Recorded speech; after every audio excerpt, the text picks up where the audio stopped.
Debs. He's running for Public Service Commissioner on the Democratic side.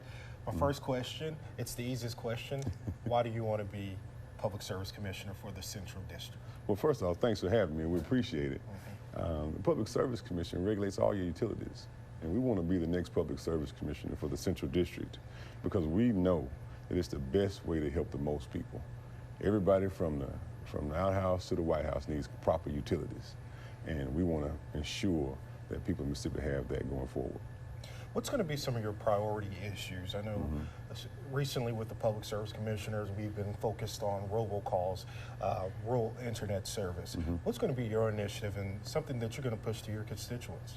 Well, what we're going to focus on is everywhere we can save money and make money through energy efficiency programs, saving money with our utilities, also to making money with expanding our economy through the utility space by growing it, by pursuing renewable energy, by looking at every way that we can help local government be more efficient and effective. And speaking of renewable energy, that was going to be my next question. Could we go down some new avenues of energy, solar panels, things of that nature? Most definitely. These are proven things that are done all over the country, but not to the degree that they should here in Mississippi.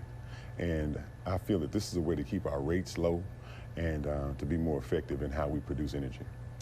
And kind of jumping back previously to something I talked about, which was the robocalls. The Public Service Commissioner works hand in hand with the Secretary of State and the Attorney General to deal with those issues. How can we keep moving those forward to stop getting those annoying robocalls?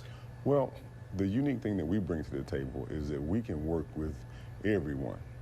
And we feel as that we'll be able to work effectively with our incoming Secretary of State and our incoming Attorney General to ensure that these things get prosecuted and those people get brought to justice for taking away from the privacy of good Mississippians.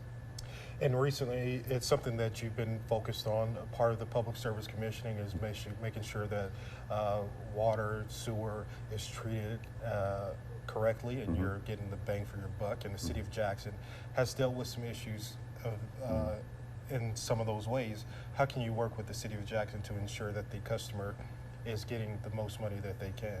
Well, we're going to focus on the city of Jackson and the other 96 towns and 22 counties in this district and provide the proper leadership to move that forward, to make sure that people get affordable rates, their services are reliable, and that people can depend on them.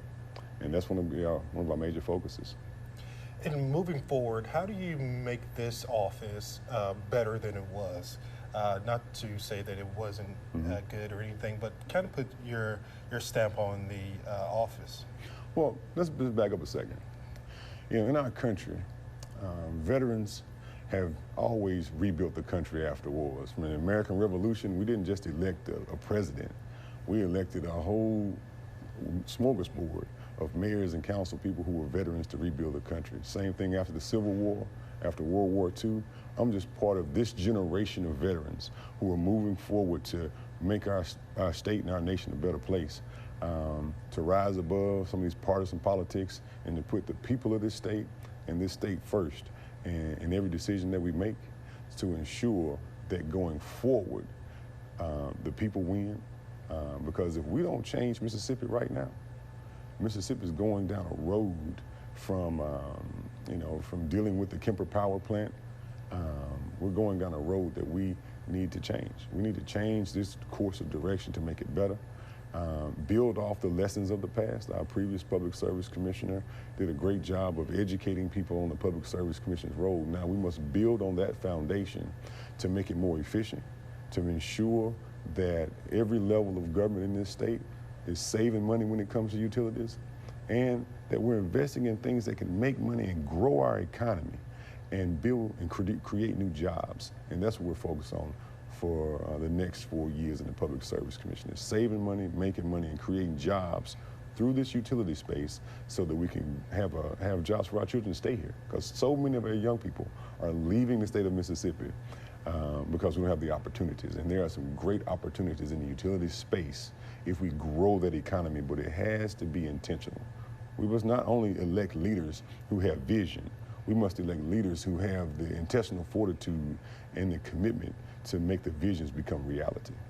And something you'll have your finger on if you're elected is rural broadband, rural internet. The co-ops have been given authorizations to formulate their ideas in rural internet.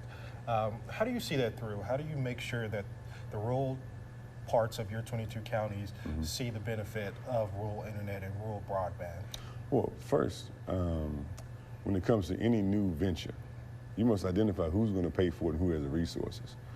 The ability for our electric cooperatives to pay for that is not there right now. We must grow that local economy, and that's what we're talking about. It's looking at all of the school district properties, in the county properties, in the city properties, so we could look at ways we put solar panels out there and other renewable energies, so that we can grow that economy locally. So then the electric cooperatives can partner with those different entities to create a space so that they can afford it. Right now, it costs a lot of money to lay fiber. It really does. So we have to look at ways we can grow our economy so that that local community and those local cooperatives can work together to provide better and more effective services. And so what the voters should get out of this is that you're going to look at the economy, making sure that the economy is strong for the residents of those 22 counties, and then go on from there. Well, we're pledging to do this as long as the people allow us to do it. We have a unique background through our military service and our service to the state of Mississippi since we've been back from the military. And we want to continue to serve and focus on making Mississippi a better place. Perfect. Is there anything else you would like to tell the voters? Well, we're just asking for everyone to come alive on November 5. Come alive on November 5 and change Mississippi for the better. And we're going to focus on growing our economy through the utility space. And we ask they vote for DeKeither Stamps for the Central District Public Service Commissioner. Perfect. And he just said it, DeKeither Stamps, councilman here in Jackson, running for the Democrat, running on the Democrat side for Public Service Commissioner. Thank you so much. Thank you very much.